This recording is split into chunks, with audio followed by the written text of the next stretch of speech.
Okay, kita tengok bab 5 hari ni, sebatian karbon.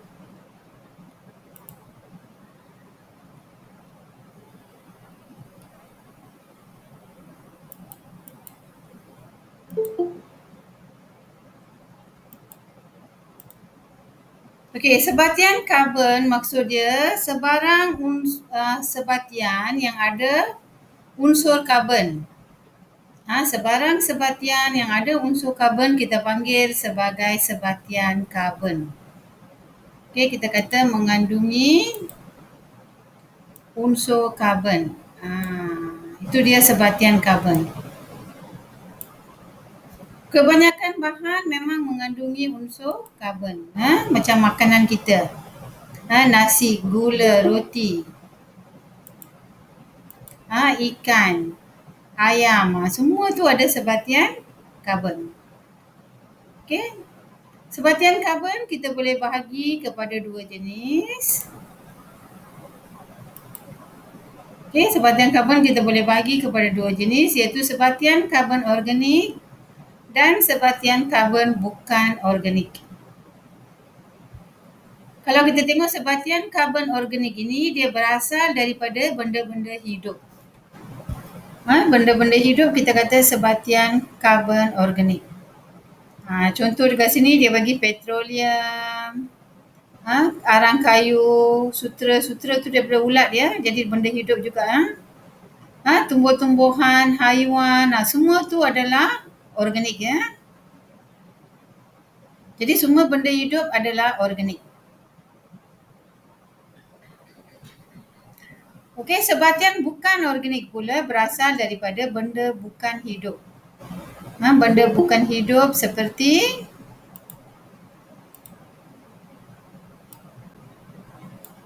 seperti batu kapur, gas karbon dioksida, gas oksigen, apa lagi? Benda bukan hidup.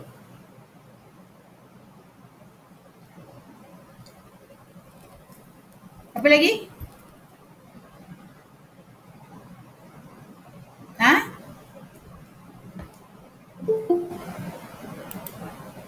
Apa lagi benda bukan hidup?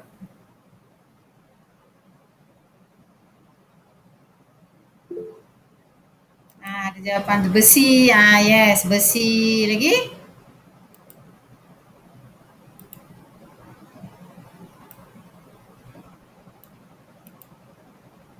Besi, kalsium karbonat, plastik. Yes. Semua itu adalah benda bukan hidup dan dia adalah sebatian karbon bukan organik. Yes, kayu. So, kayu benda hidup lah. Darwin, kayu tu organik. Dia berasal daripada kayu. Berasal daripada pokok. Jadi dia benda hidup, sebatian organik. Gula organik juga sebab dia berasal daripada tebu. Apa-apa benda yang berasal daripada benda hidup kita panggil sebatian karbon organik. Kalau berasal daripada sebatian bukan organik, benda bukan hidup itulah macam kalsium karbonat, besi, plastik. Tapi plastik ni pun plastik lagi apa tu? Batu lah, batu macam ni, gas-gas, semua tu sebatian bukan organik. Garam, yes. Garam pun bukan organik. Sebab dia berasal daripada benda bukan hidup. Dia benda bukan hidup, garam. Okay, next kita tengok kita karbon. Ni kita karbon. Okay, kita karbon maksud dia gas karbon dioksida ni satu masa nanti akan habis ke? Dekat atmosfera kita tahu ada gas karbon dioksida. Satu masa nanti akan habis ke? Tidak. Tak habis. Sebab dia ada satu kitaran, yes. Sebab dia ada kitaran, dia tak akan habis. Okay, kita tengok macam mana kitaran dia. Okay, dimula dengan gas karbon dioksida dalam atmosfera. Ada 3 cara gas karbon dioksida bertambah di atmosfera. Satu, melalui pembakaran bahan api. 2 melalui respirasi, dan 3 melalui perebutan. Jadi 3 cara gas karbon dioksida bertambah di atmosfera. Pembakaran bahan api membebaskan gas karbon dioksida.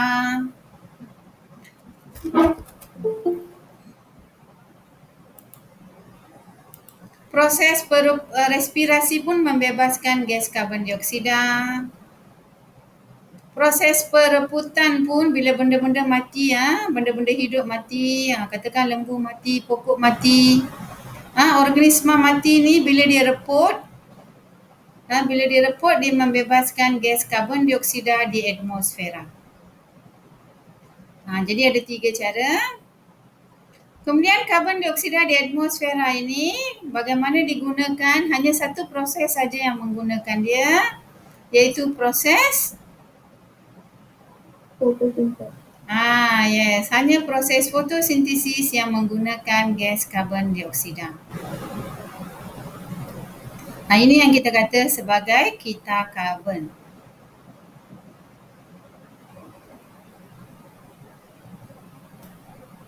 Any question here?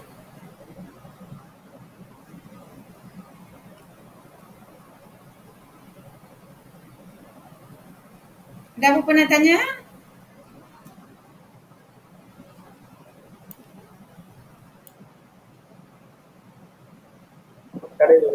Boleh faham ya? Okay, next kita pergi sini. Ini ditunjuk proses fotosintesis lah. Ditunjuk proses fotosintesis. Proses fotosintesis menggunakan apa?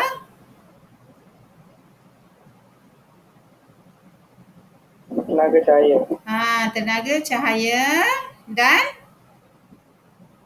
karbon dioksida. Dan gas karbon dioksida. Dengan bantuan klorofil pada daun, tumbuhan dapat menghasilkan glukosa. Glukosa tu makanan untuk tumbuhan ya.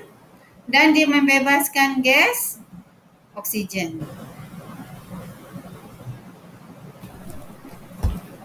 Okey, ini dia proses fotosintesis dia. Okey, jadi yang ni penting juga ya. Ni. Seorang baca ni.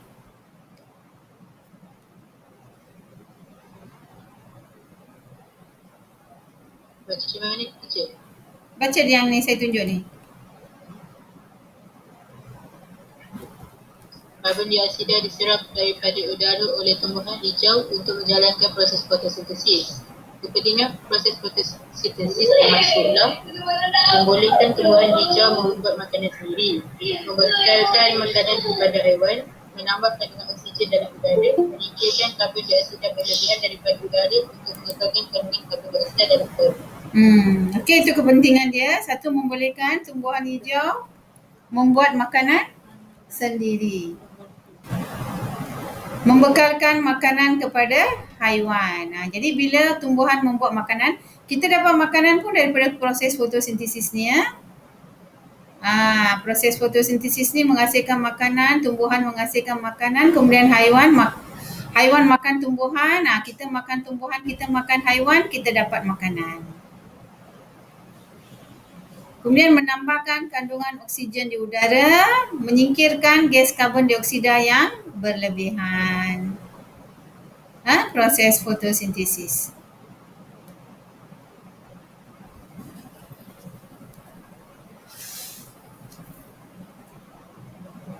Okey, ada apa bahagian dekat sini? Ada apa-apa soalan tak tentang kita karbon ni?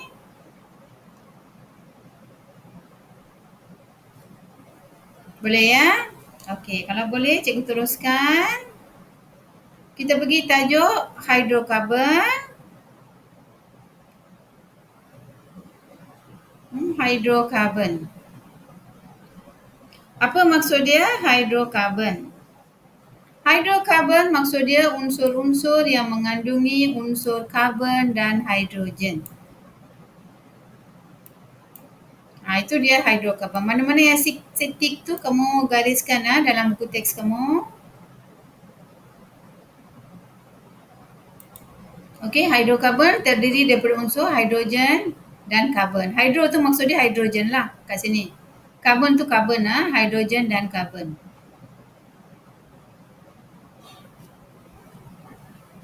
Okey, bagaimana sumber-sumber hidrokarbon ini terbentuk?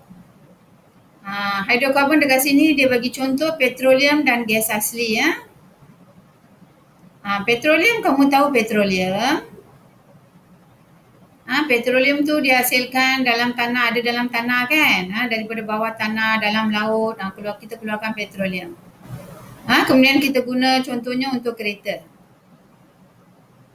Kalau gas asli, kita selalu guna untuk apa?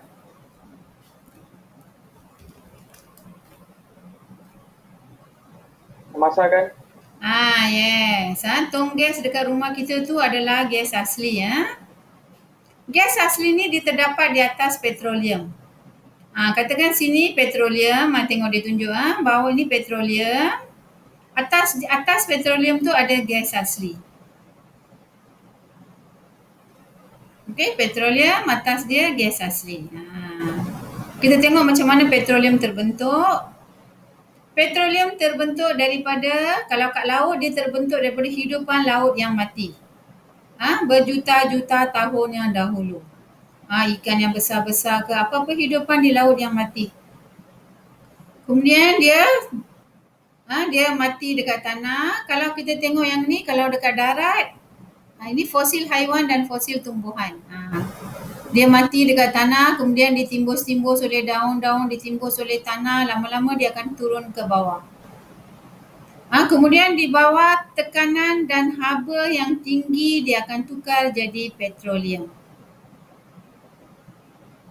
Ini biasanya sekumpulan haiwan lah. Contohnya dulu dinosaur hidup berkumpulan, dinosaur. Dia mati, lama-lama ditimbus-timbus tanah, dia pergi bawah. Selepas berjuta-juta tahun, di bawah tekanan dan haba yang tinggi, dia sudah tukar jadi petroleum. Ini cara dia pembentukan petroleum dan gas asli.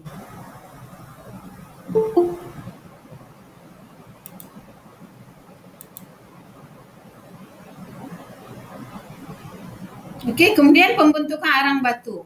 Kalau petroleum dia terbentuk daripada timbunan haiwan, fosil-fosil haiwan. Kalau arang batu ni dia terbentuk daripada fosil tumbuhan. Tumbuhan yang mati ditimbus, dia pergi bawah tanah, di bawah tekanan dan haba yang tinggi. Di bawah tekanan dan haba yang tinggi, dia akan menjadi arang batu. Arang batu kamu tahu kan? Selalu kita guna untuk apa arang batu?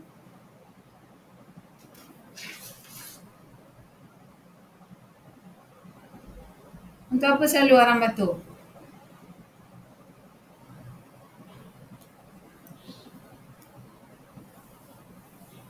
Arang batu untuk apa kegunaan? Bakar-bakar. Ya, bakar-bakar. Buat barbecue, buat sate, bakar-bakar, mereka guna arang batu. Jadi arang batu ni adalah berasal daripada tumbuhan yang mati berjuta-juta tahun dahulu. Kemudian ditimbus, pergi bawah tanah, di bawah haba dan tekanan yang tinggi, ditukar jadi arang batu. Okey, itu tentang pembentukan petroleum dan arang batu. Next, kita tengok penyulingan berperingkat petroleum. Petroleum yang kita keluar daripada tanah ni, boleh ke terus masuk dalam enjin kereta? Tak boleh, kena filtration. Tak boleh, yes. Kita kena lakukan penyulingan berperingkat untuk asingkan bahagian-bahagian di dalam petroleum. Okey, tengok contoh dia.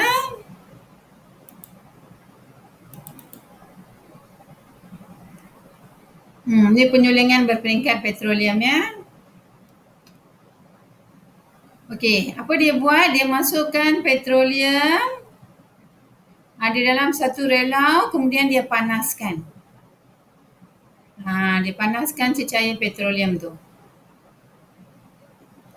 Kemudian bila dipanaskan pada suhu yang sangat rendah, iaitu kurang daripada 30 degree Celsius, gas petroleum dihasilkan. Gas petroleum ni gas asli lah. Ini yang kita guna untuk masak ya dekat rumah. Kemudian panaskan lagi sikit pada suhu 40 hingga 75, kita dapat petrol. Ini yang kita guna dalam kereta.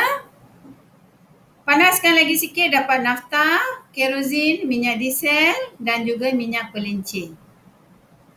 Diesel kamu tahulah digunakan untuk kenderaan yang besar-besar ya, macam bas, lori.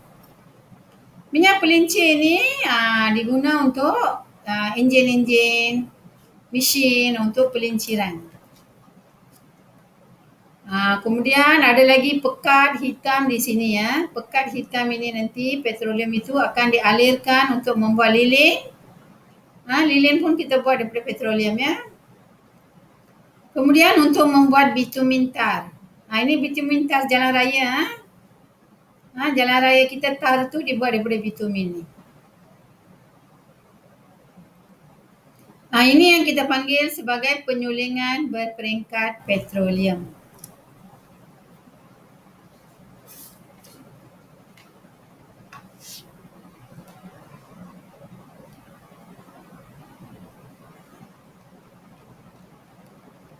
Okey, kemudian kita tengok dia punya kegunaan. Sini ada kegunaan. Ini gas petroleum tadi untuk minyak masak. Ini penyulingan daripada petroleum tadi dapat juga parafin untuk membuat lilin.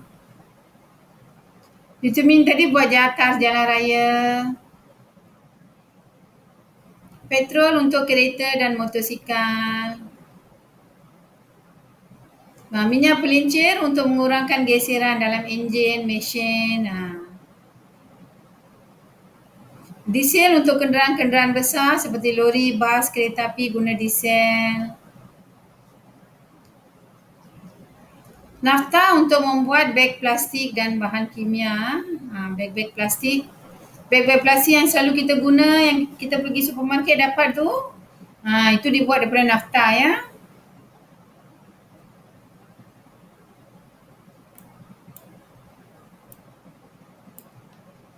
Okey, jadi ini kegunaan dia, hasil penyulingan berperingkat petroleum.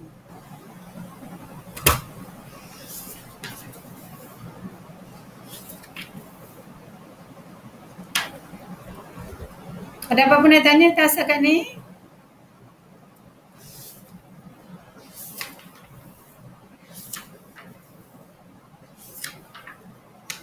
Boleh faham ya?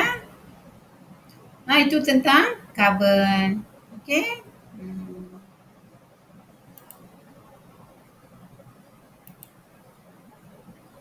Itu yang kita kata penyulingan berperingkat ya.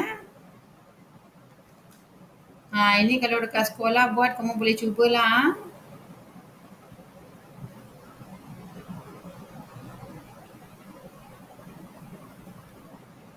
Okey, next kita pergi kepada sebatian hidrokarbon tepu dan tak tepu. Apa maksud dia hidrokarbon tepu dan hidrokarbon tak tepu? Hidrokarbon ni boleh bahagi dua ya. Tepu dan tak tepu.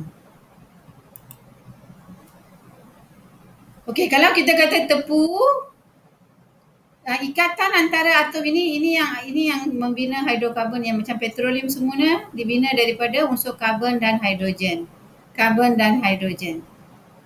Ikatan antara satu atom karbon dengan atom karbon yang lain kita panggil sebagai ikatan kovalen. Ikatan kovalen. Dia ada ikatan kovalen tunggal dan ikatan kovalen ganda dua. Ini ikatan kovalen ganda dua. Kalau ikatan kovalen ganda dua macam ni, dia boleh buka dan dia boleh campur balik dengan satu lagi atom hidrogen. Kalau ini tak boleh sebab dia sudah tunggal, dia tak boleh campur dengan atom hidrogen yang lain. Kalau ini boleh, dia buka kemudian dicampur dengan lagi satu atom hidrogen. Okey, nama bagi hidrokarbon tepu ialah alkana.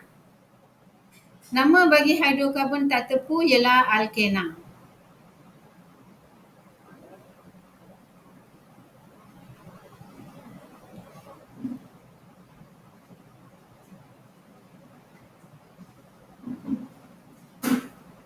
Ini ya, dia kata ikatan kawalan tunggal, ini ikatan kawalan ganda kedua untuk alkena.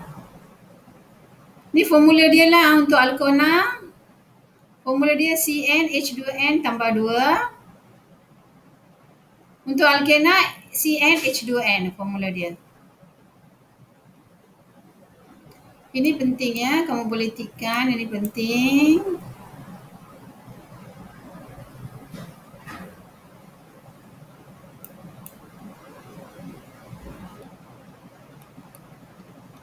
Okey, ni tadi. Okey, ni tengok saya tunjuk contoh dia. Beda CnH2n tambah 2.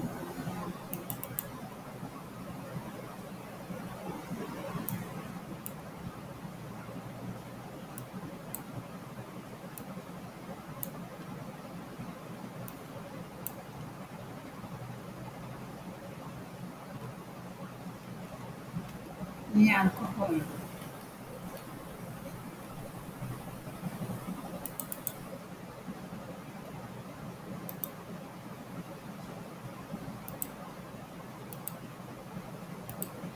Okey, tadi kita tengok formula dia. Cn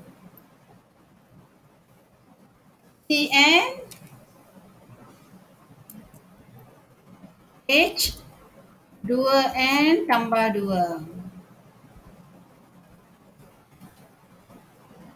Okey, ni formula dia.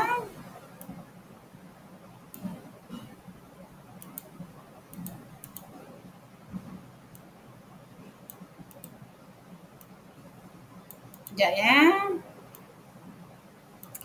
Ayah dia lari. Sekejap ya.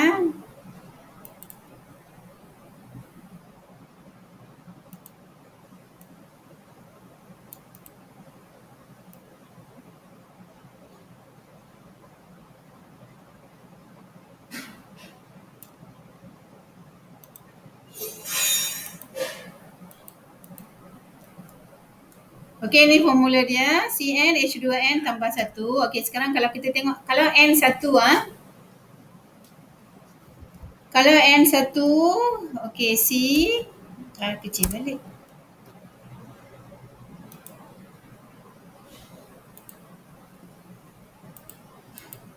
Okey, C dia. Kalau N1, C1 lah. Kemudian H 2N tambah 2. Jadi berapa tu? N tu 1. Jadi berapa?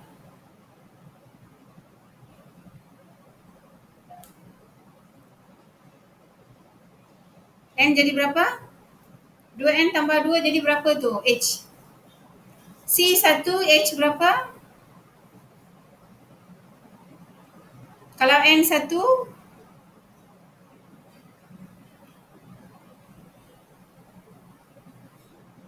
bukan kamu tengok Kamu tengok formula dia 2N tambah 2 kan? 2N tambah 2. Jadi sekarang dia kata N tu 1. Kalau N1 berapa, apa jawapan dia? 4. Okey. Jadi H tu adalah 4.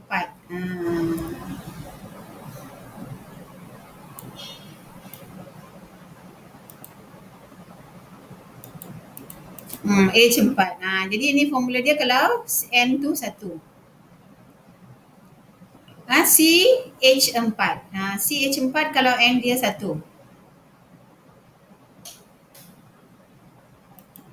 Ni dekat buku teks pun dia ada sebut dah. Kalau N dia 1, nama dia metana.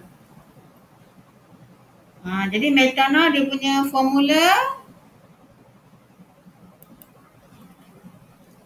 C H 4. Sekarang kalau N2 apa dia? Ini metana lah. Metana tu satu kumpulan dalam alkana.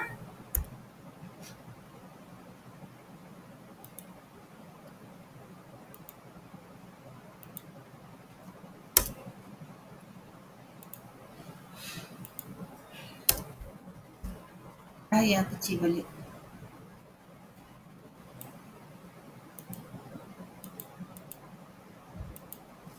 Metana. Okey. Sekarang kalau N2 apa formula dia? Bagi tahu saya. C berapa?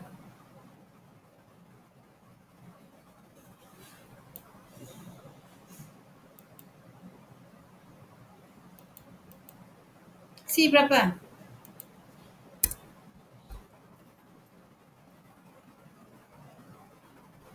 Kalau N dia 2, C berapa?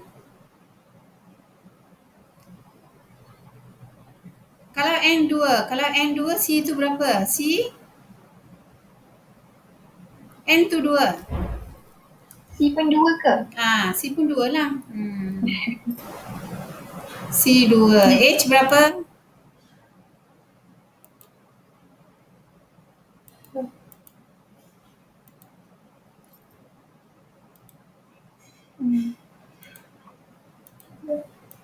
H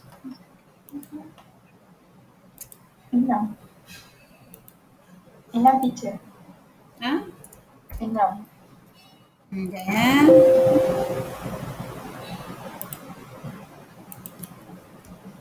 H 6. Yes. H 6.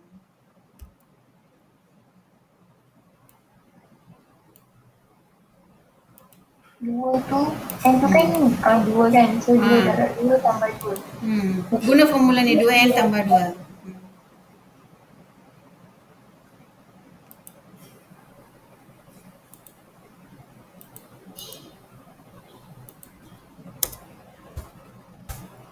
Jadi ini nama dia. Kalau C2 apa nama dia? Cuba tengok balik buku teks tadi.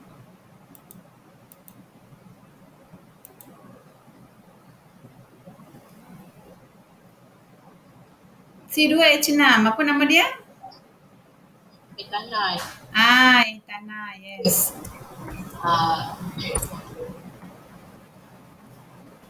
Etanol.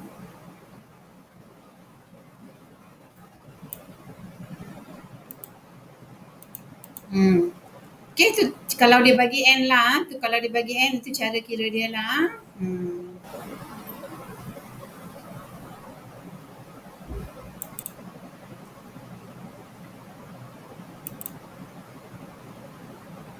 Okay, kalau kita tengok sini, ikut formula dia ni untuk alkana CN H2N tambah 2. Kalau N1 formula dia jadi CH4. N1 ya. Jadi ini jadi 4. Ini kita panggil metana. Kalau C2 H akan jadi 6. Ini etana dan seterusnya. Begitu juga bagi apa tadi? Ini alkana. Begitu juga untuk alkena.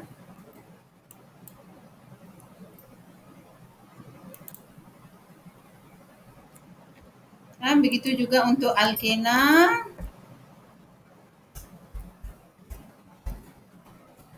Alkena apa formula dia tadi? C berapa?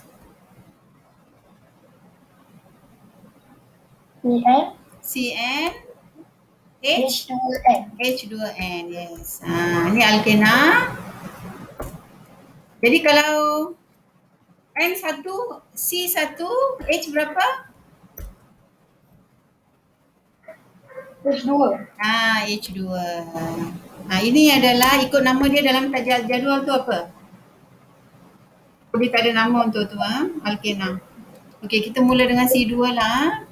Kalau C2 H berapa? 2. H4. H4. Apa nama dia? Etana agak. Etana. Etena. Okey.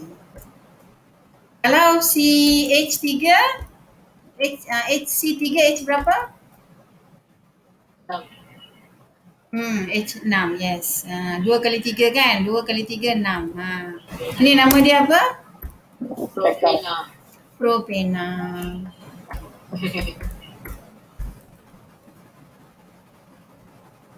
Sekejap ya, kecilkan. Okey. Okey, ni kalau alkena, saya ulang balik semula. Alkena formula dia CnH2n. Kalau C dia 2, H dia 4 ikut formula dia. Ini kita panggil etena. Kalau C dia 3, H dia 6. Jadi ini kita panggil propena dan seterusnya. Itu kegunaan formula dia tadi.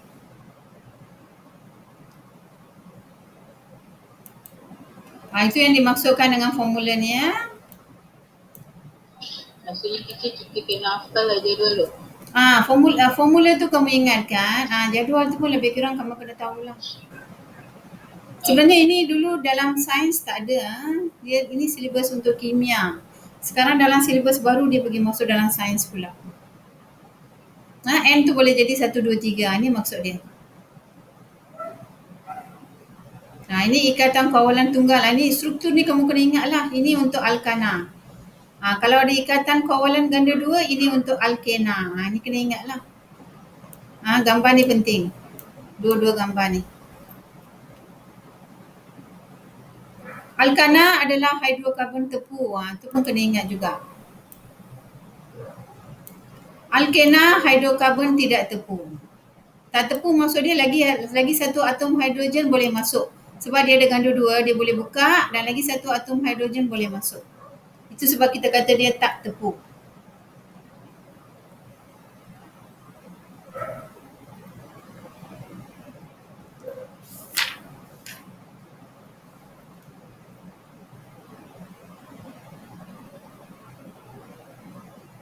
Okey, itu nama dia. Metana, etana, propana, butana, pentana, heksana. Kalau alkana semua A. Kalau alkena dia E. Tengok. Etena, propena, butena, pentena, heksena. Sama. Tapi ini dia guna huruf A, ini dia guna huruf E.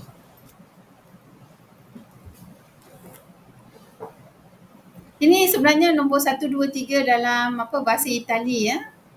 Ini dalam matematik pun kamu ada guna untuk apa? Heksagon. Kamu ada guna. Kamu ada guna heksagon, heptagon, oktagon kan? Dalam matematik. Sama juga. Dia dalam bahasa Itali, dia ikut nombor 1, 2.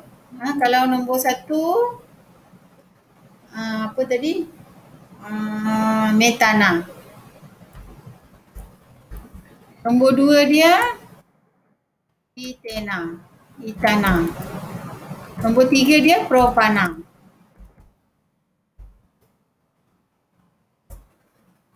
Nombor 4 dia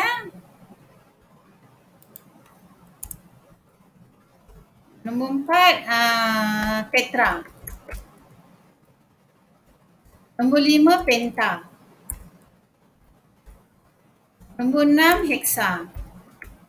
Macam itulah seterusnya. Lepas tu hepta. Nombor 7 hepta.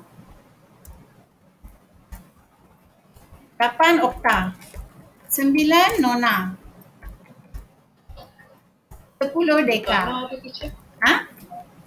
Butana. Apa dia? Butana. Butana nombor 4 lah. Ini tetra. Kadang-kadang mereka kata butana. Kadang-kadang mereka kata tetra 4. Jadi ini 1, 2, 3 dalam bahasa Itali lah. Itu yang dia guna sekarang. Dalam matematik pun sama. Pentagon 5 segi kan? Penta maksud dia 5. Heksa maksud dia 6. Heksagon.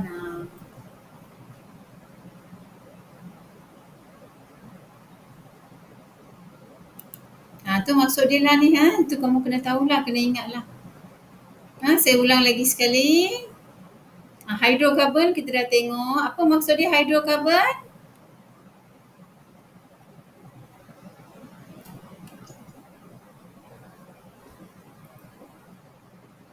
Untuk karbon dan hidrogen. Apa dia? Untuk karbon dan hidrogen. Berasal daripada unsur karbon dan hidrogen. Okey. Kemudian kita nak asingkan dia, kita guna proses penyulingan berperingkat.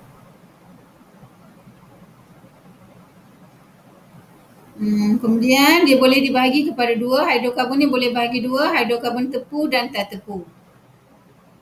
Kalau hidrokarbon tepu, contoh dia alkana. Ini dia struktur alkana, dia mempunyai ikatan kovalent tunggal antara atom karbonnya. Dan ini dia punya formula CnH2n tambah 2. Kemudian alkena. Alkena dia ada ikatan kovalent ganda 2. Dia adalah sebatian hidrokarbon yang tak tepu. Tak tepu maksud dia ikatan ni boleh buka dan dia boleh bergabung dengan atom hidrogen yang lain.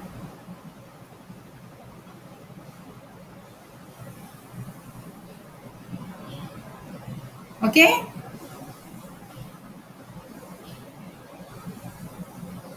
Ada apa soalan? Tadi dia cek. Okey, kalau tak ada kita teruskan. Okey, kita tengok sumber tenaga. Seperti yang kita tahu, petroleum, arang batu, gas asli. Selama-lamanya akan ada ke? Tak. Satu masa nanti dia akan habis. Satu masa nanti petroleum, arang batu, gas asli akan habis. Yes, habis. Habis. Jadi sebab itu kita mesti cari tenaga lain sebagai alternatif. Kita kena carilah tenaga yang tidak mudah habis. Yang boleh diperbaharui. Kalau petroleum, arang batu, gas asli tidak boleh diperbaharui, ya. Jadi kita kena cari tenaga lain yang boleh diperbaharui. Contohnya apa?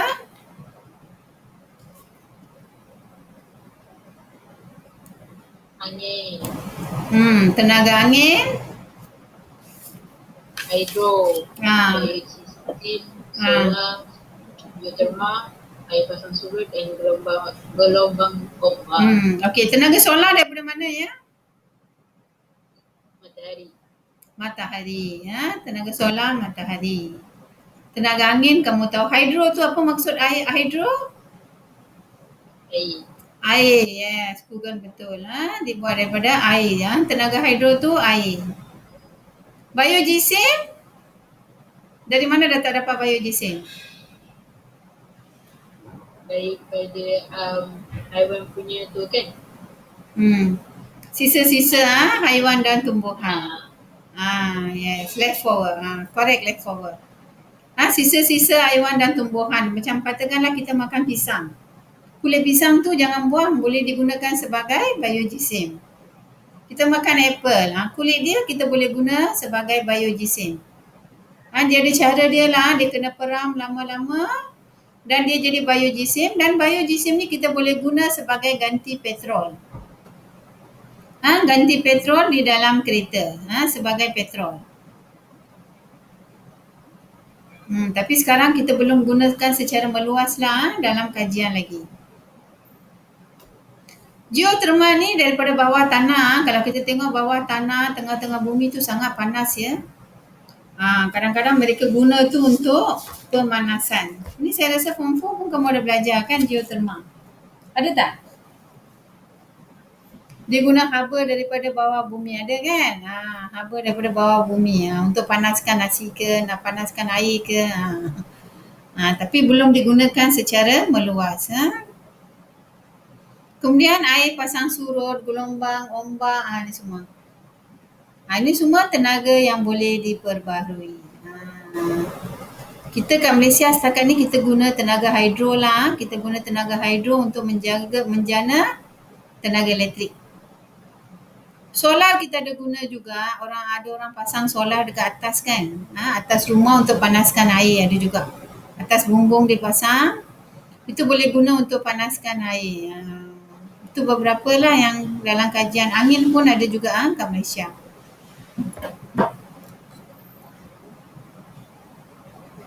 Itu dia tenaga semua.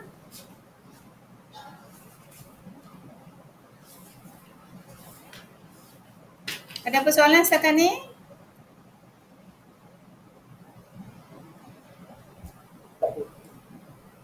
Boleh ya?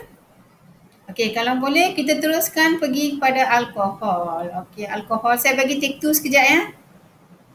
Sekejap take 2. 2 minit rehat. Okey, kalau yang lain kalau tak nak rehat 2 minit, cuba tengok ni alkohol.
Okey, ready?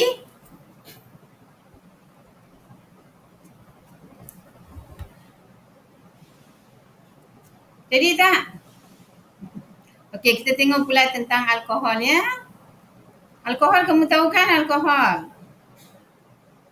Macam dalam minuman keras ada alkohol dalam ubat-ubat dalam ubat-ubat pun ada alkohol. Kemudian alkohol ini dibina daripada 3 jenis unsur, iaitu karbon, hidrogen dan oksigen. Karbon, hidrogen dan oksigen, 3 jenis unsur. Macam mana nak hasilkan alkohol? Kita hasilkan alkohol dengan cara penapaian. Proses penapaian digunakan untuk menghasilkan alkohol.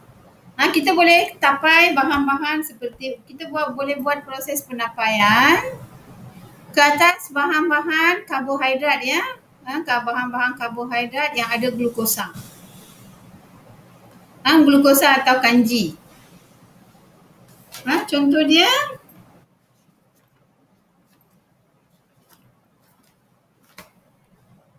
gula. Tebu gula lah. Anggur, apple, tebu, beras, gandum, ubi, barley. Tepung, nasi pun boleh nasi pun kita boleh guna untuk membuat tapai. Macam tapai apa tu, nasi lah kan. Kita buat daripada alkohol.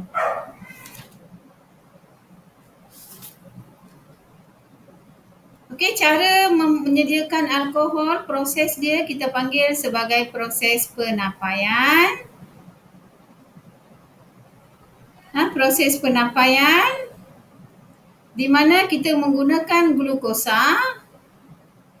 Glukosa tak kisahlah daripada nasi ke, daripada buah-buahan ke. Kita campur dengan yeast. Tahu yeast Selalu yeast diguna untuk apa?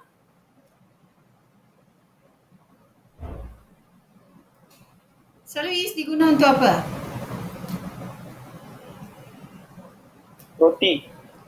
Untuk buat roti. Buat roti, buat kek supaya dia naik kan. Dia naik. Jadi dekat sini dalam proses penapaian ni pun kita menggunakan yeast.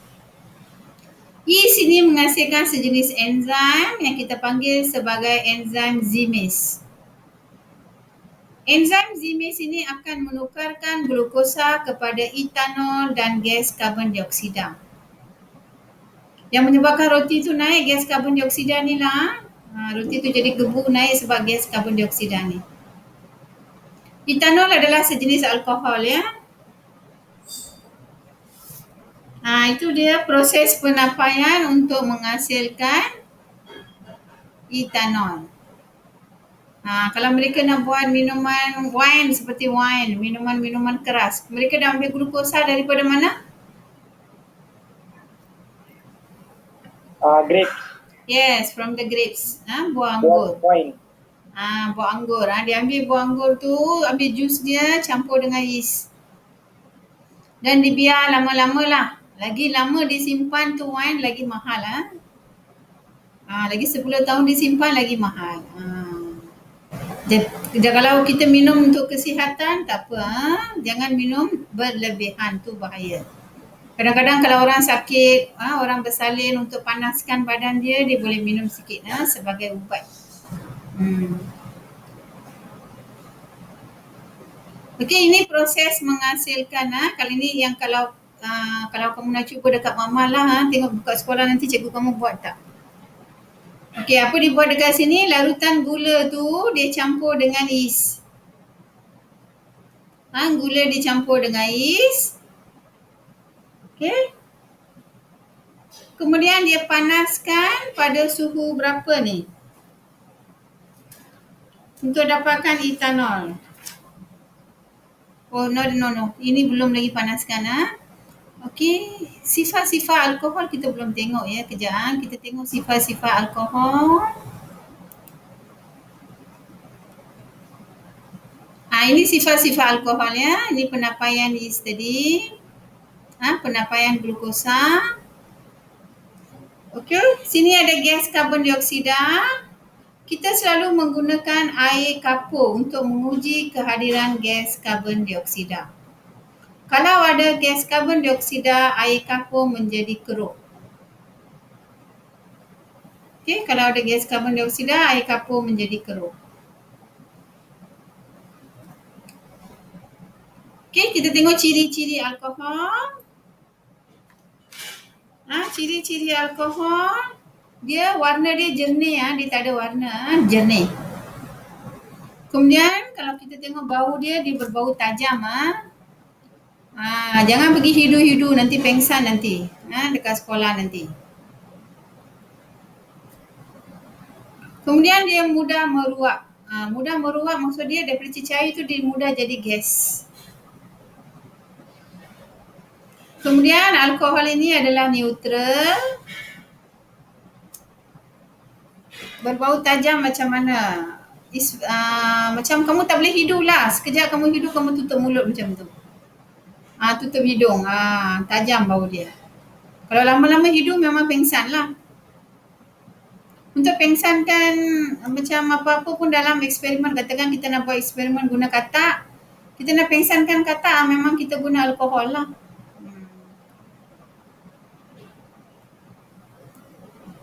Kemudian dia neutral dan alkohol ini mudah terbakar dengan nyalaan biru. Bila kita bakar alkohol, api yang keluar adalah api warna biru. Dan tidak menghasilkan jelaga. Tahu jelaga? Kalau kita masak-masak belakang kuali hitam-hitam tu, itu jelaga. Kalau kita guna alkohol untuk masak, dia tidak menghasilkan jelaga. Proses pembakaran alkohol campur dengan oksigen, dia menghasilkan gas karbon dioksida dan air. Kalau kita bakar alkohol. Samalah dengan proses pembakaran lain. Proses pembakaran lain pun menghasilkan gas karbon dioksida dan air. Kalau kita bakar alkohol pun sama. Dia menghasilkan gas karbon dioksida dan air.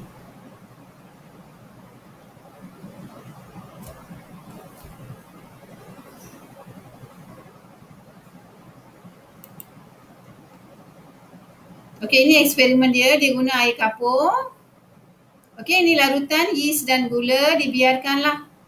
Kita campur dua-dua ni. Lepas tu kita biarkan sekejap. Kita akan nampak buih-buih keluar kat sini. Buih-buih tu gas apa ya?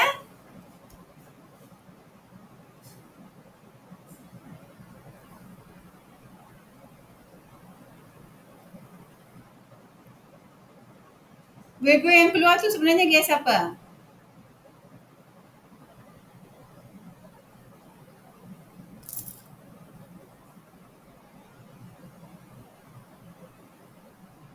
Gas apa? Larutan gula campur yeast, proses penapaian menghasilkan gas apa? Karbon dioksida. Gas karbon dioksida. Jadi gas karbon dioksida akan jadi pergi pada air kapur. Apa akan jadi pada air kapur? Keruh. Air kapur menjadi keruh. Ya. Air kapur akan menjadi keruh. Itu eksperimen dia.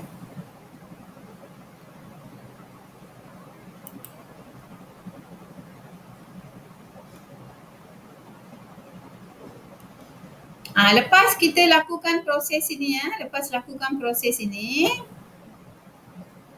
jadi kat sini akan terbentuk satu larutan. Apa kita buat? Kita ambil larutan yang terbentuk di sini dalam kelalang tadi. Kita masuk dalam kelalang bulat. Kita lakukan proses penyulingan untuk dapatkan etanol. Lakukan proses penyulingan. Ini proses penyulingan ya. Okey, kita panaskan larutan itu. Kemudian kita letak termometer. Kita panaskan dia sampai suhu 78 degree Celsius. Pada suhu 78 degree Celsius, kita akan dapat sini etanol. Sebab takat didih etanol adalah 78 degree Celsius. Okey, takat didih etanol 78 degree Celsius. Jadi kita akan dapat etanol sini sebagai hasil sulingan. Jadi kalau dah suhu 78 tu kita kena jauhkan sikit api lah. Kita kena kekalkan suhu dia pada 78. Okey, ini adalah proses penyulingan. Untuk dapatkan etanol yang tulen. Ini ada air keluar, air masuk. Air keluar, air masuk di dalam condenser Liebert ini. Untuk sejukkan wap ni tadi. Kita panaskan keluar wap etanol tadi. Jadi bila masuk dalam kondenser Liebert disejukkan oleh air. Jadi bila sampai sini ditukar jadi air.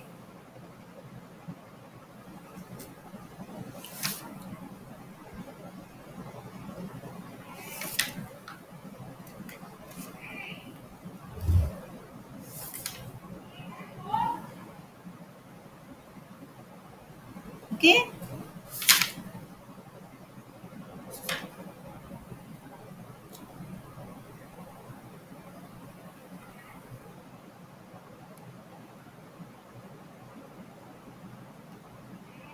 Yang ini pula untuk menghasilkan tindak balas pengesteran.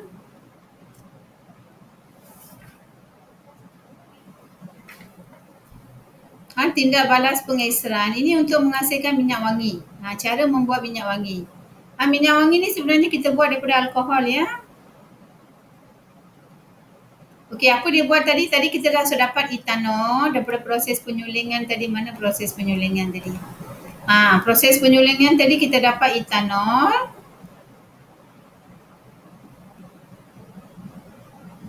Okey, etanol tu apa kita buat? Kita campur dengan asid etanoik.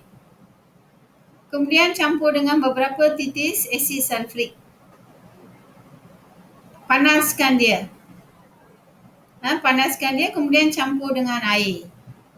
Ini nanti kamu akan dapat bau yang wangi ya. Sebab ini cara membuat minyak wangi.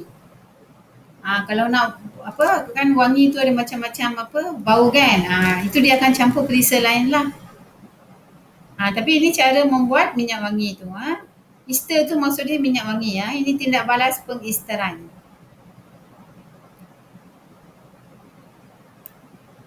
Campur dengan asid etanoik dan beberapa titik asid sulfurik untuk membuat ester.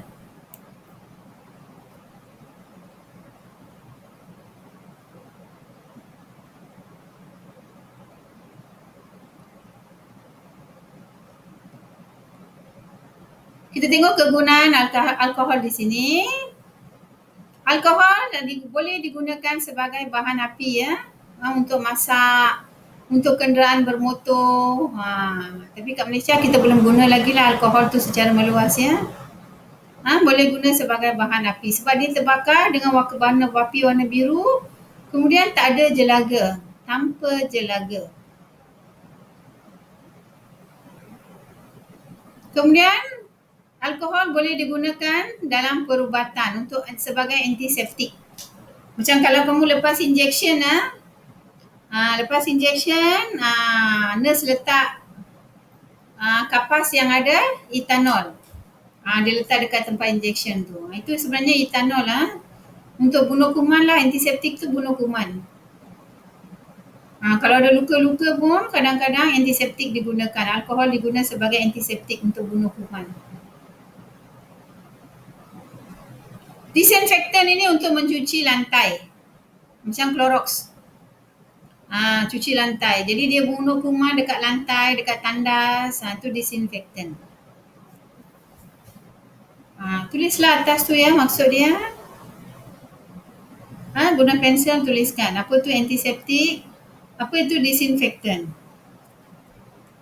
Antiseptik untuk membunuh kuman pada badan kita lah kalau ada luka. Disinfektan untuk mencuci lantai tandas. Dia membunuh kuman dekat situlah. Dan juga kadang-kadang alat-alat di hospital pun mereka boleh guna alkohol untuk bunuh kuman.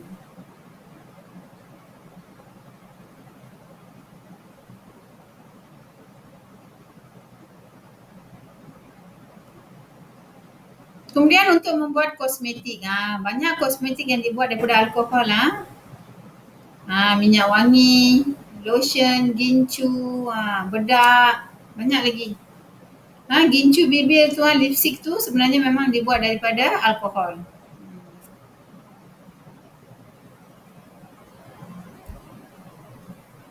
Kemudian alkohol juga sebagai pelarut ya. Melarutkan bahan-bahan tertentu. Contohnya untuk membuat bahan kosmetik, cat. Kalau cat dia boleh campur dengan air ke?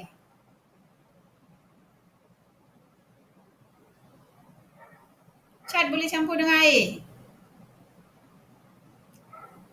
Boleh? Cat dengan air lah. Cat minyak. Oh, tak boleh. Cat minyak tak boleh tak boleh campur dengan air. Tapi kalau dengan alkohol dia boleh campur. Itu yang kita kata sebagai pelarut. Jadi kalau kena cat dekat mana-mana, kita boleh gunakan alkohol tu untuk bersihkan dia. Selalu kita guna minyak tanah kan, kerosene.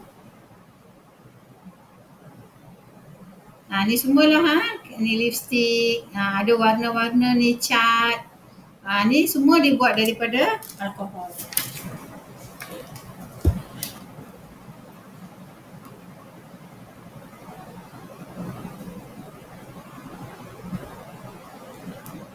Okey, kesan pengambilan alkohol secara berlebihan. Apa kesan dia? Boleh menyebabkan ketagihan. Dia samalah dengan dadah ni sama dengan dadah. Boleh menyebabkan ketagihan.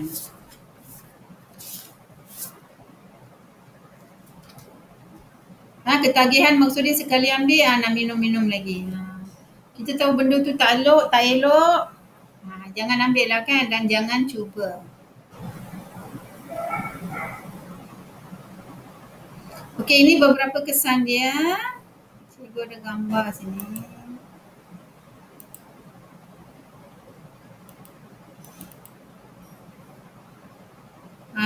Ini apa yang terjadi kepada kanak-kanak kalau ibu mengandung mengambil alkohol ya. Ini kita panggil sebagai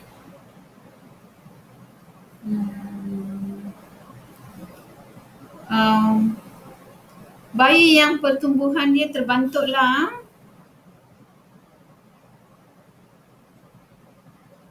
Ini kalau ibu mengandung macam ambil, memang bahaya. Kita kata ini sindrom fetal alkohol. Sindrom fetal alkohol. Ada dekat buku teks ya, cuba tengok. Ni ya. Sindrom fetal alkohol. Kecacatan pada bayi. Bayi ni akan mempunyai kepala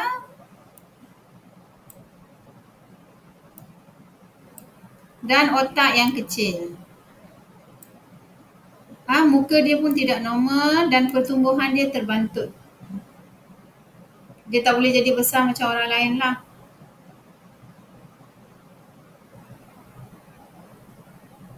Okey, ni macam ni lah sindrom fetal alkohol.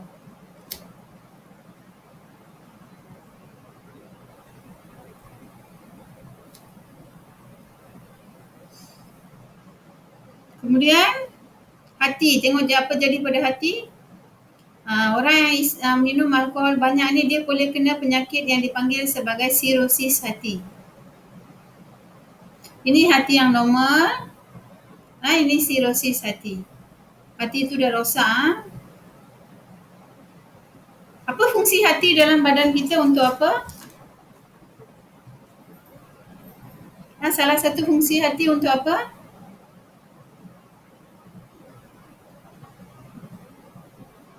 Siapa tahu? Bagi pumping blood function aja. No.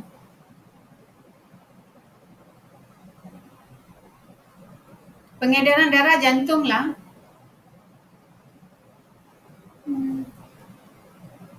Kalau hati untuk apa? Membantu mencerna makanan. Membantu dalam pencernaan makanan. Dia terlibat dalam proses pencernaan makanan. Satu. Dia terlibat dalam proses pencernaan makanan. Kemudian hati juga menyingkirkan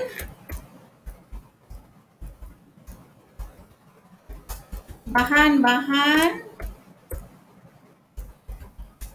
toksik daripada badan kita.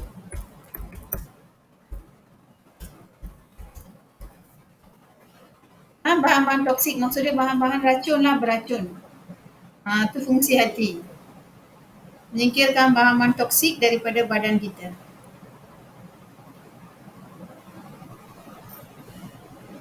Jadi dekat sini kalau hati dah rosak, bahan-bahan beracun tidak boleh disingkirkan daripada badan kita. Itu yang kalau dos yang besar tu yang boleh membawa maut ya. Ini semua kesan pengambilan alkohol secara berlebihan.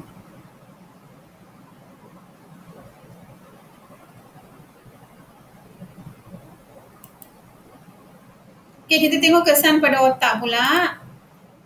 Otak pun rosak lah kan. Kerosakan pada sel otak. Sebab tu kalau orang yang minum tu dia sendiri dia tak tahu apa dia cakap kan. Dia cakap pun melalut, dia tak tahu apa. Sebab dia sendiri tak boleh fikir dengan baik. Menyebabkan keseimbangan badan terganggu. Dia jalan pun terhuyang-hayang kan, mabuk. Kita kata mabuk. Semua tu bahaya. Kemudian mata dia penglihatan jadi kabur. Paru-paru kadar pernafasan dia meningkat. Dia bernafas dengan cepat, jantung dia pun berdenyut dengan cepat. Kalau jantung berdenyut dengan cepat, itu yang boleh menyebabkan darah tinggi ya, tekanan darah tinggi. Kemudian perut ulcer. Ulcer maksud dia perut luka ya. Dia boleh menyebabkan ulcer gastrik pada perut. Hati rosak. Hati jadi keras, sirosis hati dan kanser hati boleh berlaku. Ginjal pun boleh rosak. Itulah banyak sangat guna ginjal. Ginjal menyingkirkan bahan-bahan buangan daripada badan kita kan. Organ-organ dalam badan kita kenalah jaga baik-baik, betul. Kalau bagi dia banyak kerja, dia akan rosak nanti. Macam mesin jugalah organ dalam badan kita.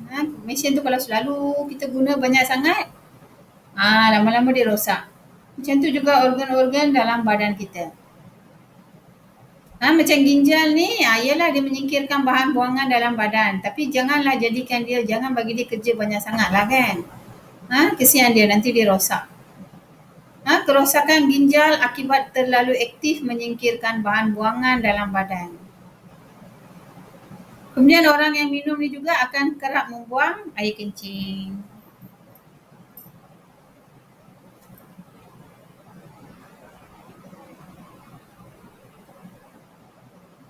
Okey, itu beberapa kesan buruk bila menjadi ketagihan alkohol.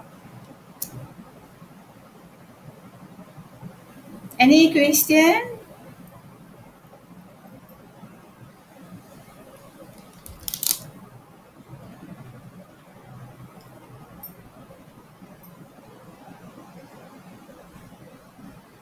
Ada apa-apa nak tanya? Boleh ya? Okey, kalau boleh kita cuba tengok soalan ni. Cuba tengok soalan muka surat.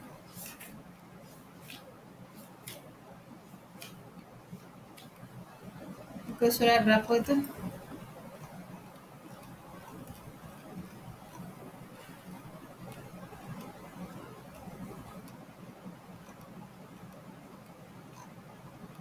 Okey, tengok soalan nombor 1 ni.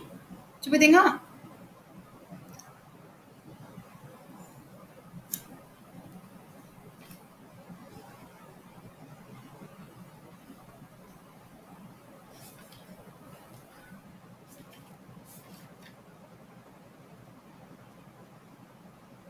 Ni muka surat 174 ya.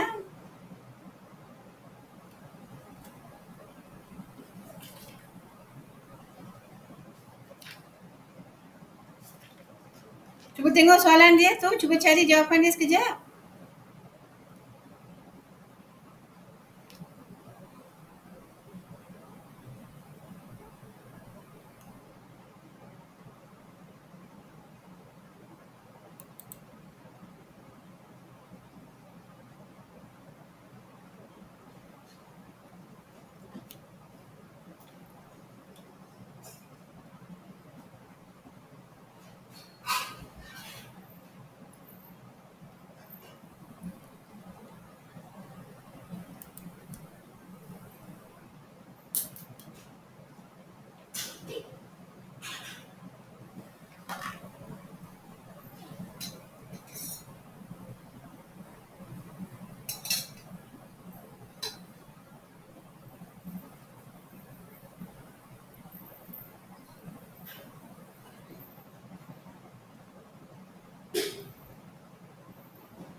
Okey, dah tengok dah? Apa jawapan nombor 1A?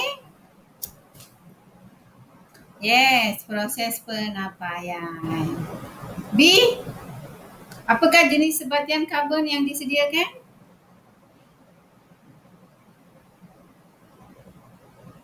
Kita nak sediakan apa kat sini?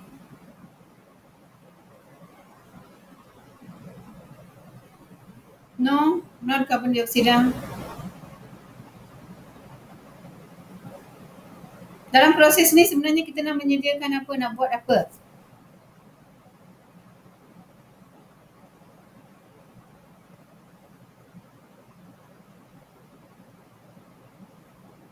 No lah, proses penapaian untuk membuat apa? Yes, etanol. Proses penapaian untuk membuat etanol. Jadi jenis sebatian karbon yang tidak disediakan di sini ialah etanol. Okey, C. Apa jadi pada air kapur?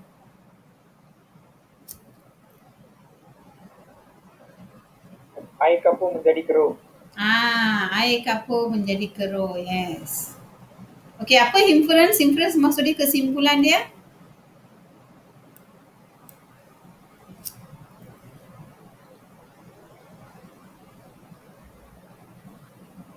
Cara-cara teknik-teknik menjawab saya akan mula lepas habis silibus ya.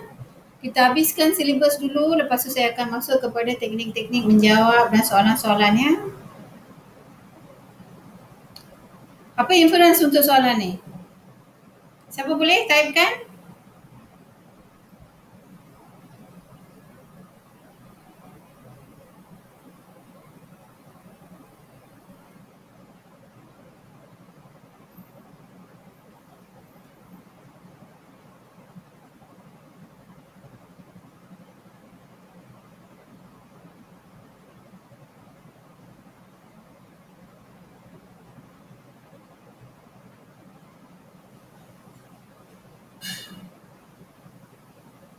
Dalam proses penapaian, kita tak bagi kepentingan pada gas karbon dioksida ya. Kita bagi kepentingan di sini di proses menghasilkan etanol. Kamu kata betul, tindak balas antara gula dan yeast akan menghasil proses penapaian. Proses penapaian dengan menggunakan larutan gula dan yeast akan menghasilkan etanol. Jadi kat sini kita tekankan etanol saja. Glukos, karbon dioksida tu hasil sampingan. Etanol, yes. Jadi kamu guna-guna perkataan penapaian juga. Proses penapaian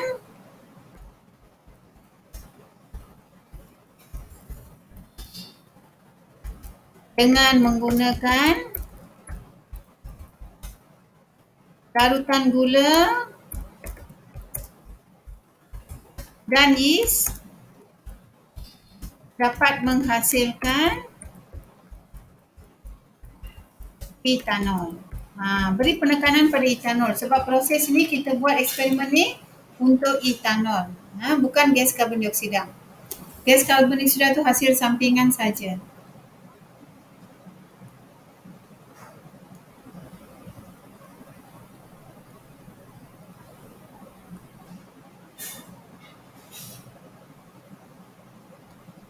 Okey, boleh?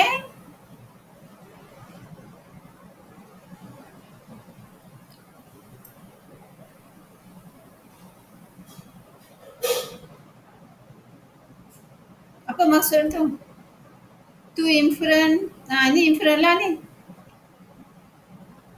Proses penapaian akan menghasilkan etanol. Itu inference. Kesimpulan dia.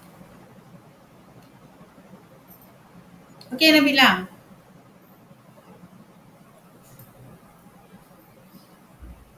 Okey, itu inference. Macam mana nak jawab soalan inference, hipotesis, itu semua cikgu akan buat lepas habis silibus ya. Cikgu habiskan silibus dulu, kemudian baru masuk teknik menjawab tu. Sekarang kita cuba buat beberapa soalan macam tu je.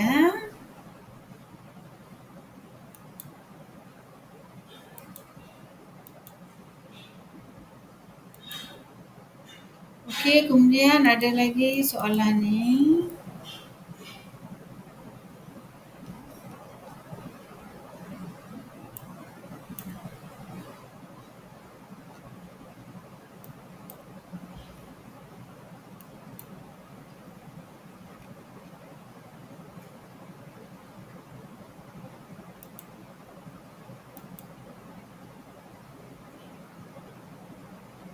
Muka surat, ini buka, tak ada muka surat. Kamu rujuk ni ya.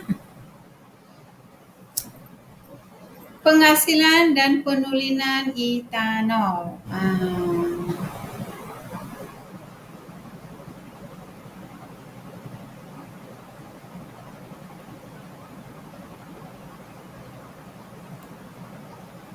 A apa jawapan? Apa nama proses tu?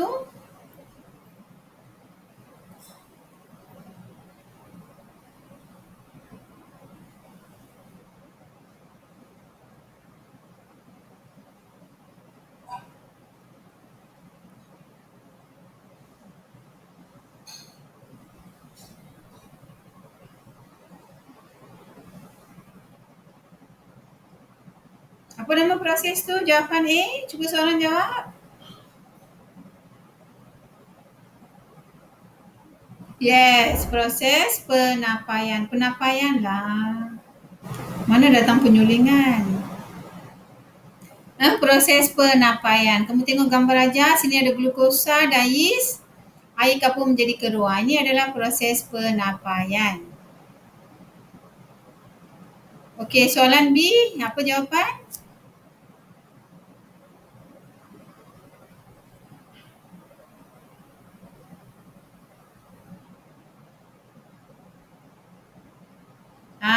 Gas karbon dioksida. Okay, you tick here. Okay, gas karbon dioksida. C, tengok soalan C.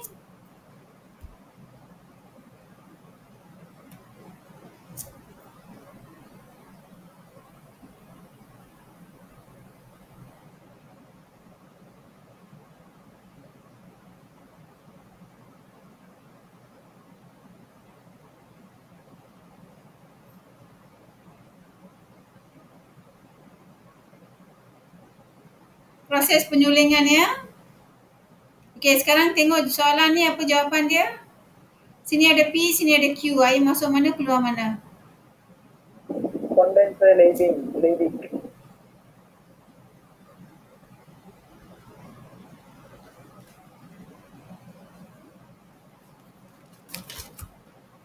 Air masuk mana, air keluar mana? Cuba tengok buku teks. Buku surah 152 tadi kita dah tengok.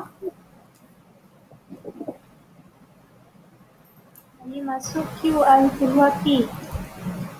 Air masuk di mana? Oh, air masuk Q, keluar P. Air masuk Q, yes. Keluar P, yes. Okey, air masuk sini, keluar sini ya. Dia ada getah lah, nanti dipasang pada sinki ni. Dia akan keluar pergi sinki. Okay, D1, what is the answer?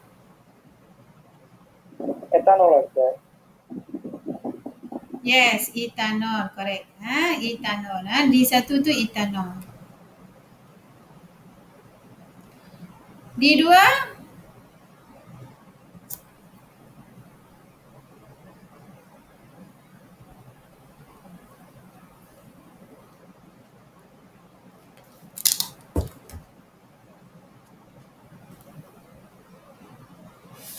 Dalam industri makanan boleh diguna sebagai apa?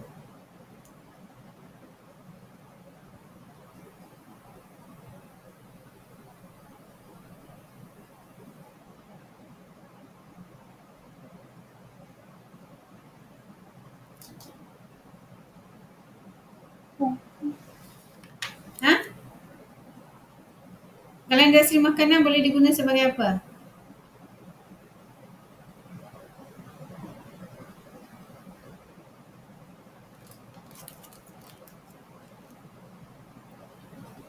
Boleh juga diguna dalam roti semua. Campur sikit dalam roti, nanti roti tu akan naik gebu macam tu. Dicampur dengan yeast lah. Campur dengan yeast, kita guna untuk membuat roti. Okey, 3.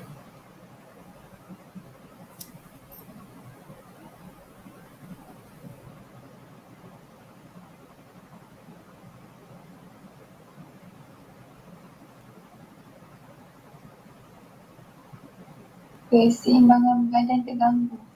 Ya, keseimbangan terganggu. Ini ya. Namakan bahan tulis M2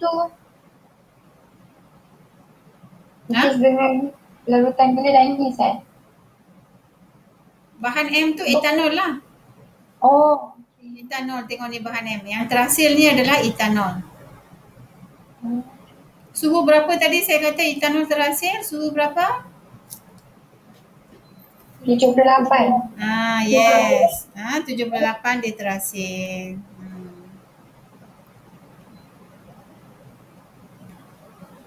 Okey, itu contoh soalan dia lah. Macam tu lah nanti dia keluar kalau ditanya pasal alkohol.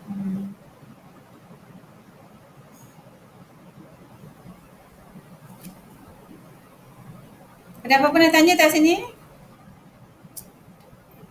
Ada itu. Boleh ya.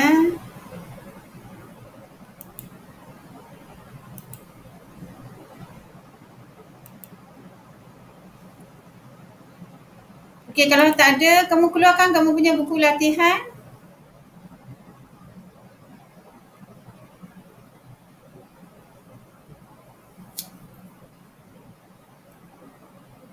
Keluarkan kamu punya buku latihan. Tulis tajuk alkohol.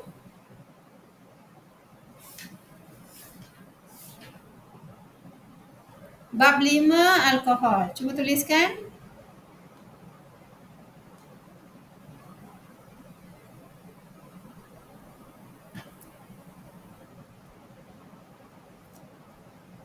Okey, cuba cari jawapan ni.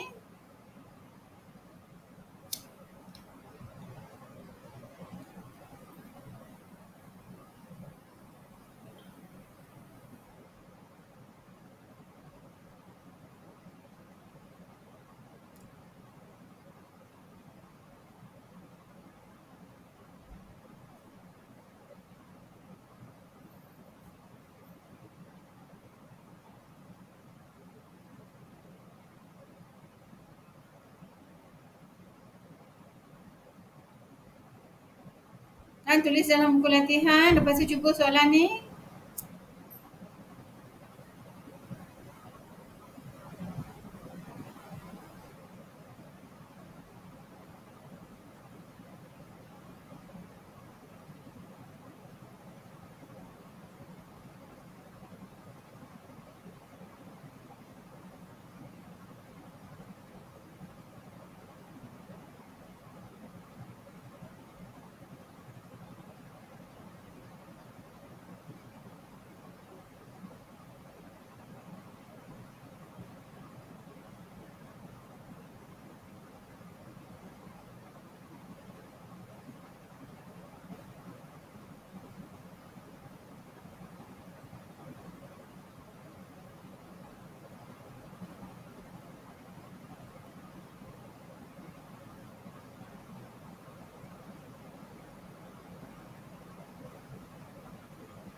Kejap cikgu keluar sekejap. Ini tadi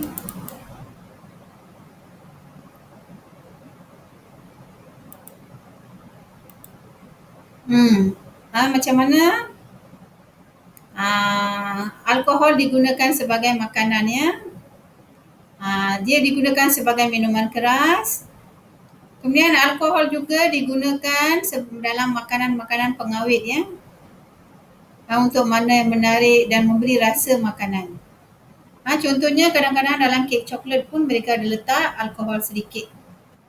Dalam salad dressing, sos makanan. Jadi ini beberapa bahan makanan lah yang boleh menggunakan alkohol ya. Kadang-kadang ada orang untuk masak sayur-sayuran pun dia guna alkohol sedikit. Jadi kat sini untuk membuat kek coklat, sos makanan, tu ada alkohol dia sedikit.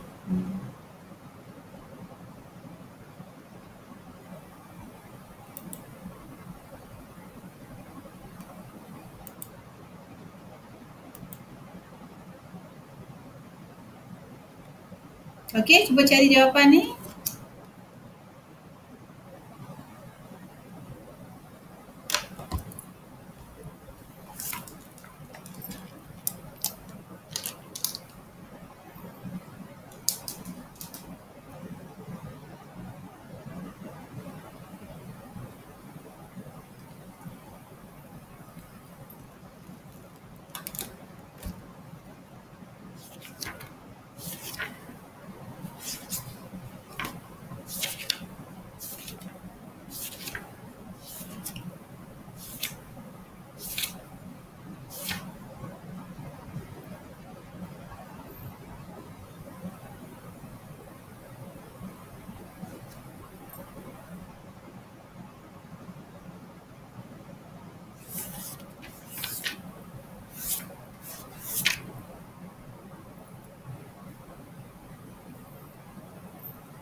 Kalau sudah, bagi tahu ya.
Nombor 1 apa jawapan dia ya?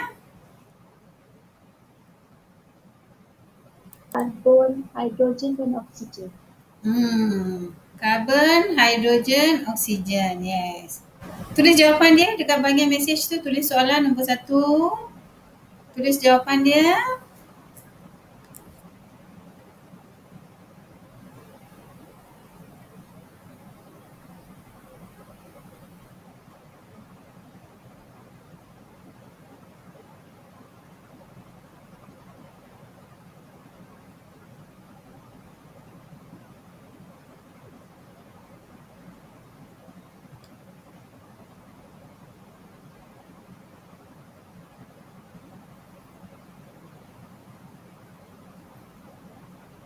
Okey, nombor 1 karbon, hidrogen, oksigen. Betul. Okey, nombor 2.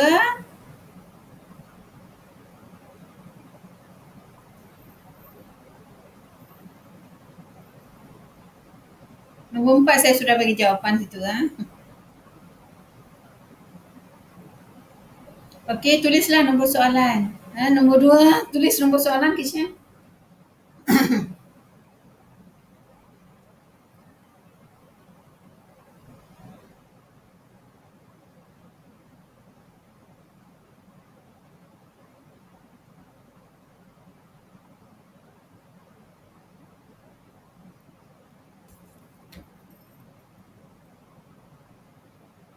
Okey, nombor 2 proses penyampaian. Okey, nombor 3 tu betul ya. Jernih, berbau tajam, mudah meruap, neutral, mudah terbakar dengan nyalaan biru. Betul. Okey, jawapannya betul ya. Okey, nombor 4 saya sudah bagi jawapan. Senaraikan kegunaan alkohol sebagai pelarut bagi minyak wangi untuk membuat deterjen. Deterjen tu sabun ya, sabun cuci sabun cuci pakaian, sabun cuci pinggan mangkuk tu deterjen ya. Dalam tu pun ada alkohol. Kemudian untuk membuat dawat pen semua ada alkohol.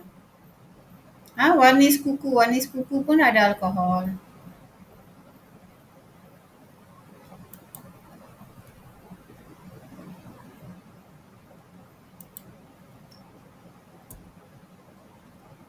Okey, kita sambung pula soalan untuk sebatian karbon. Tulis tajuk sebatian karbon.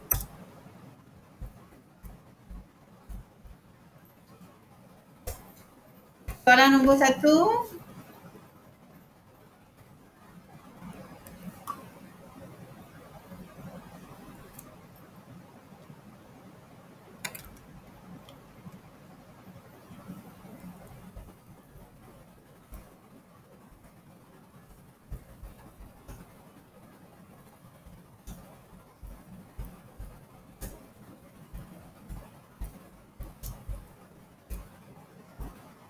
Okey, bagi jawapan dia.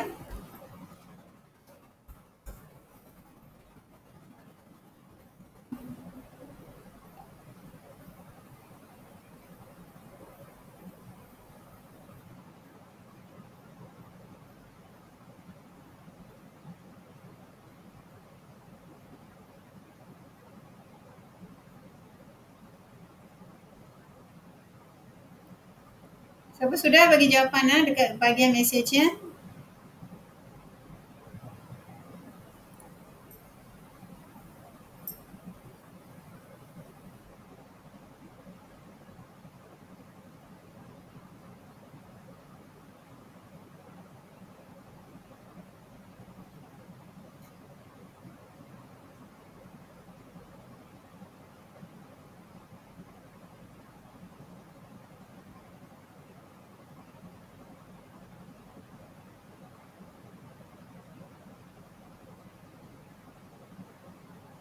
Muka surat 142. Tengok muka surat 142.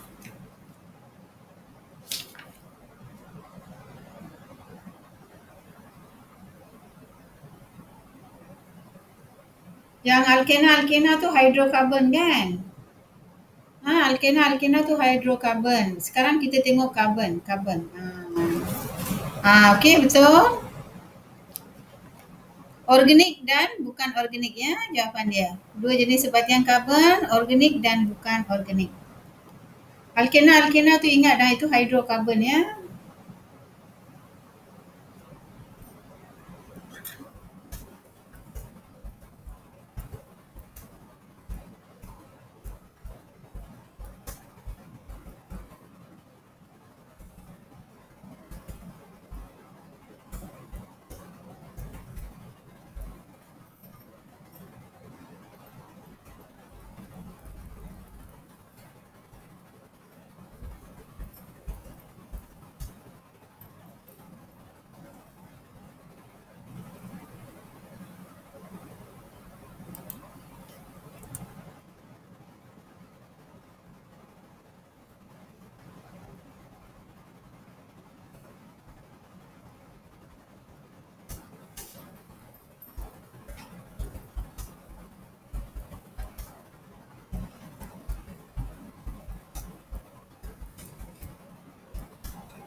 Bagi jawapan nombor 2.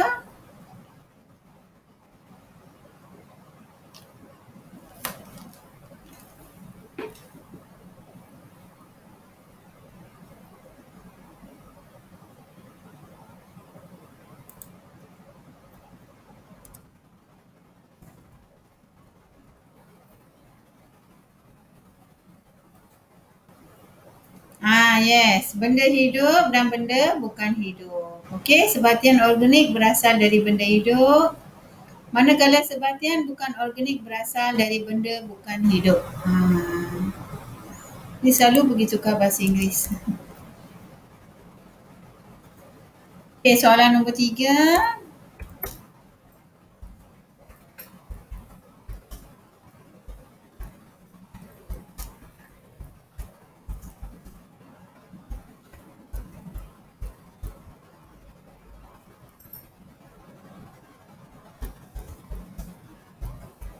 Berikan contoh bahan bagi sebatian organik.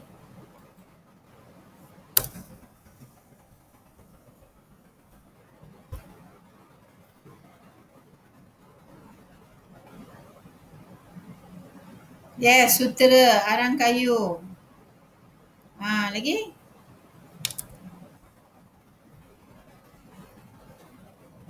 Minyak sawit, betul, minyak sawit. Minyak sawit pun sebatian organik sebab dia berasal daripada benda hidup ya. Lagi?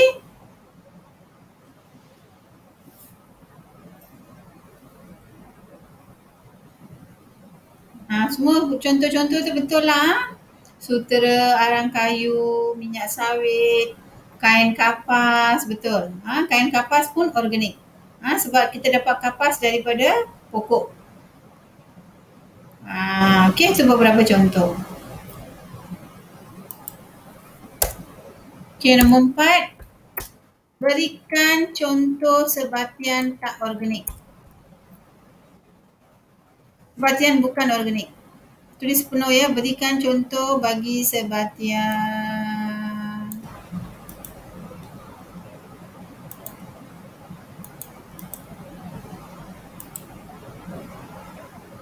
bukan organik.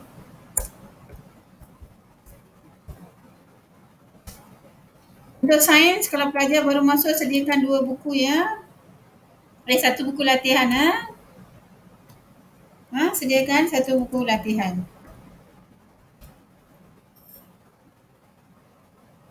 Yes, Sujita betul.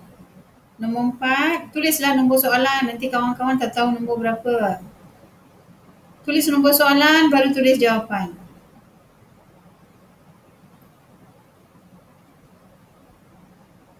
Okey, berikan contoh bahan sebatian bukan organik, plastik, besi besi, kalsium karbonat. Tu Sujita, kalsium karbonat tak habis Kalsium karbonat, betul kan?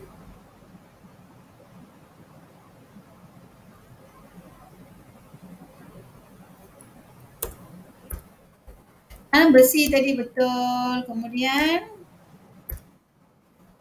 kalsium karbonat. Lagi apa? Kalsium karbonat tu batu kapur lah. Kalsium karbonat sebenarnya batu kapur yang membina gua-gua. Macam gua Batu Cave tu dibina daripada kalsium karbonat, batu kapur. Lagi?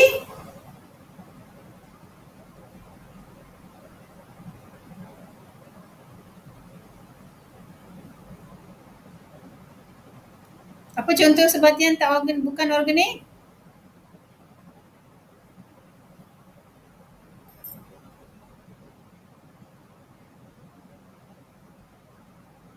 Yes, gas karbon dioksida. Lagi gas apa? Batu kapur, betul. Gas apa lagi?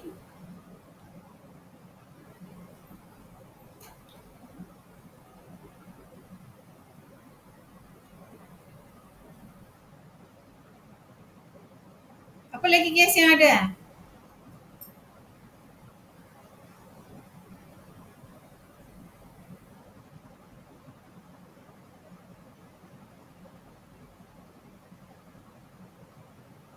Gas hidrogen, gas oksigen. Semua tu adalah sebatian bukan organik ya. Okay, nombor 5. Kita pergi pada kitar karbon.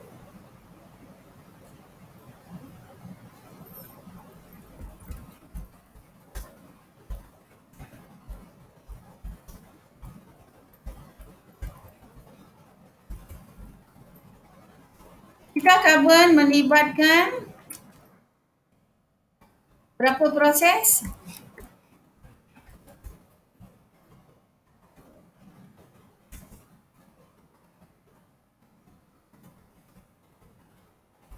Berapa proses?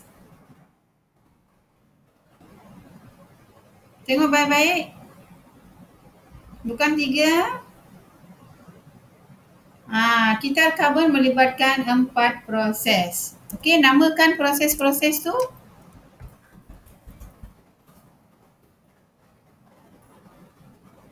Namakan proses-proses tu. Ya, respirasi,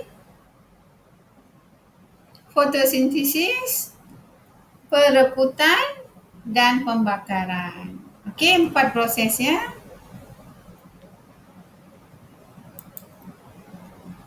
Empat proses.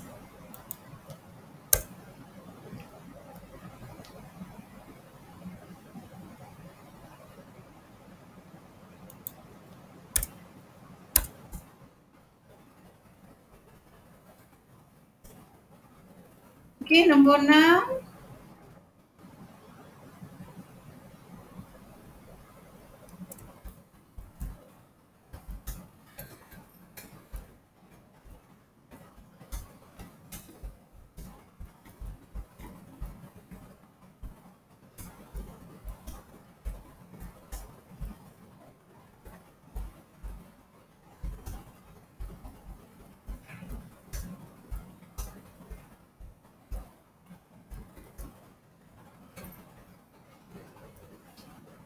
Namakan proses-proses yang membebaskan gas karbon dioksida ke atmosfera. Siapa bagi jawapan tu tolong tulis nombor soalan.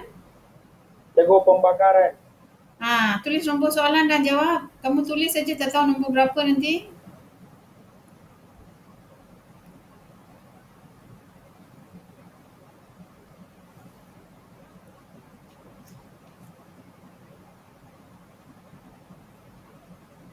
Proses pembakaran lagi.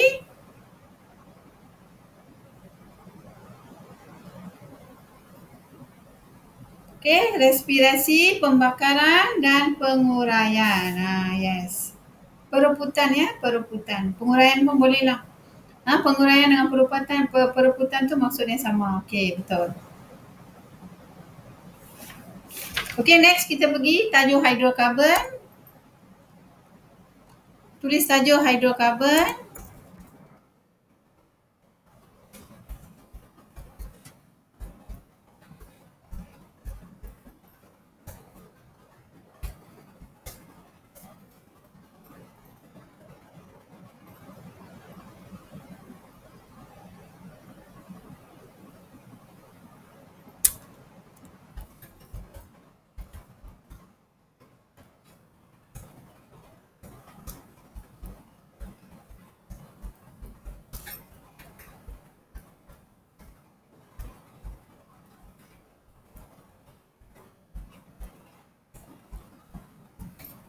Namakan dua unsur yang membina hidrokarbon.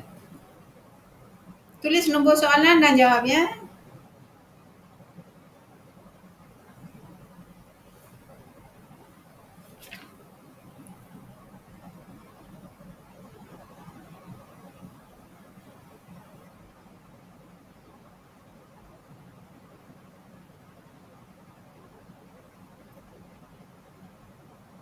Yes, karbon dan hidrogen, betul. Okey, nombor 2.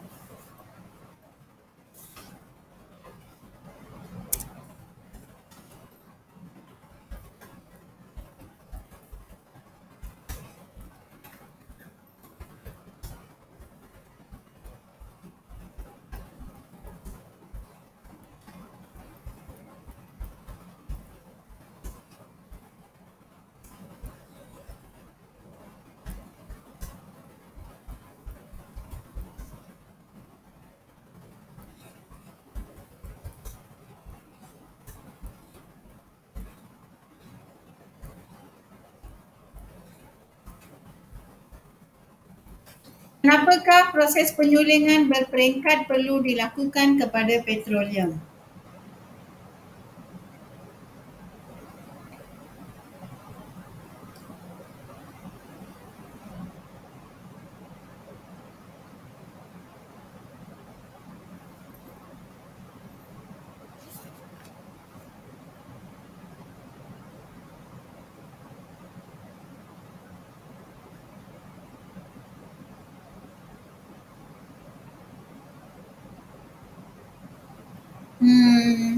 Kurang tepat. Kita dapat asingkan dia kerana dia mempunyai takar diri yang berbeza. Apa tujuan? Kenapa penyulingan berperingkat itu dilakukan kepada petroleum?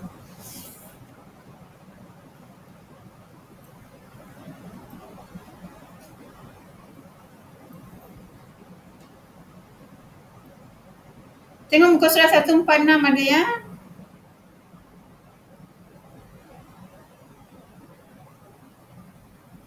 Kurang tepat juga, toleransi.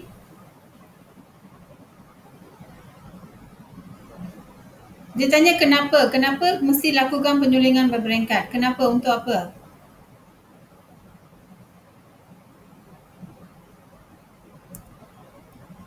Untuk mengasingkan. Untuk mengasingkan apa?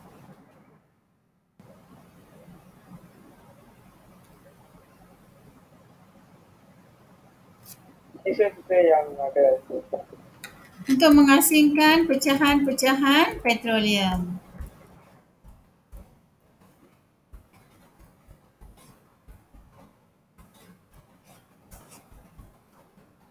Untuk mengasingkan pecahan-pecahan petroleum. Ataupun kamu boleh kata untuk mengasingkan campuran hidrokarbonnya.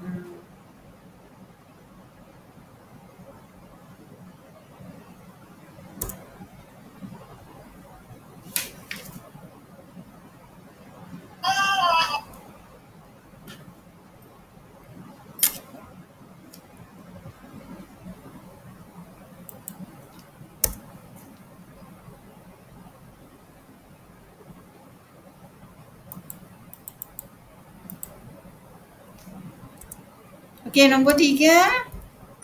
Namakan dua jenis sebatian hidrokarbon.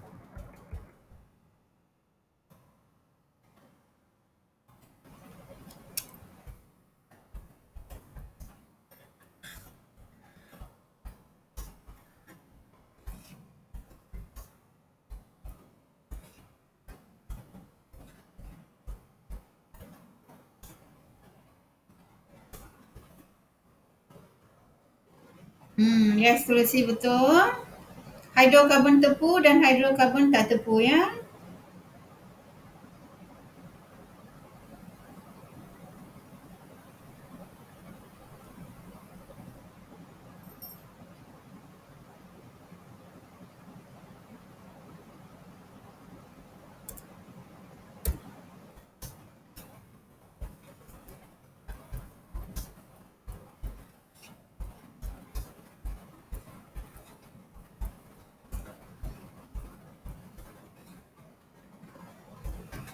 Apa contoh hidrokarbon tepu?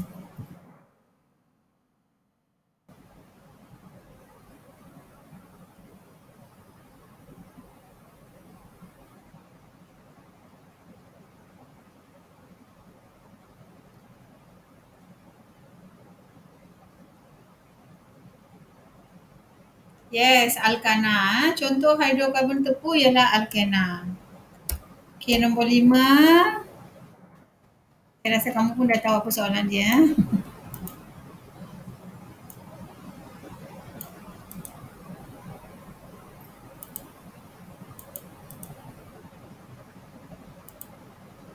Berikan contoh hidrokarbon tak tepu.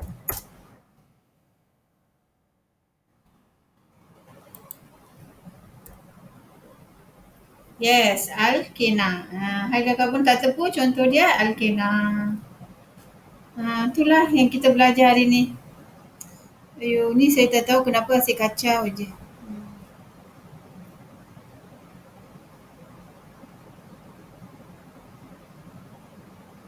Okey, nombor 6. Bilasan nombor 16 ya.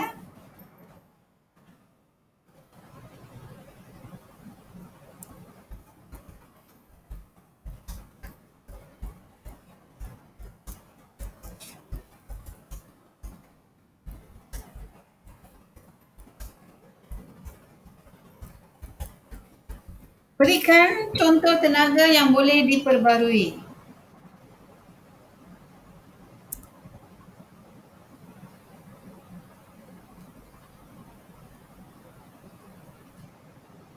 Yes, tenaga solar. Okey, lagi?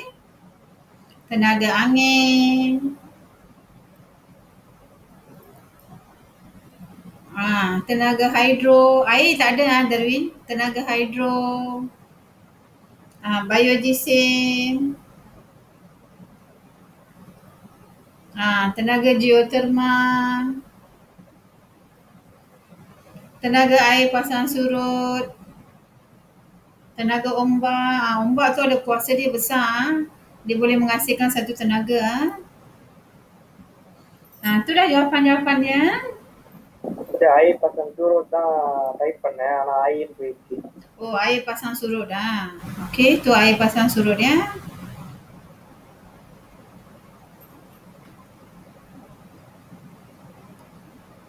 Okey, itu dia. Sampai sini kita dah ni. Ada apa-apa soalan tak? Tak ada. Boleh ya? Okey. Jadi apa yang kita dah belajar hari ni kamu baca. Minggu depan kita akan sambung tajuk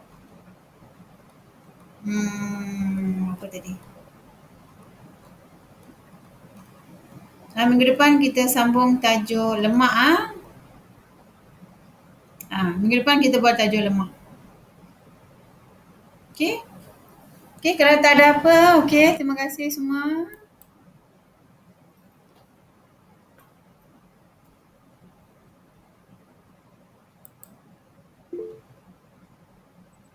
Okay, welcome. Okay, welcome. Welcome. Yes, welcome. Jadi teacher. Welcome. Thank you, Jah. Welcome.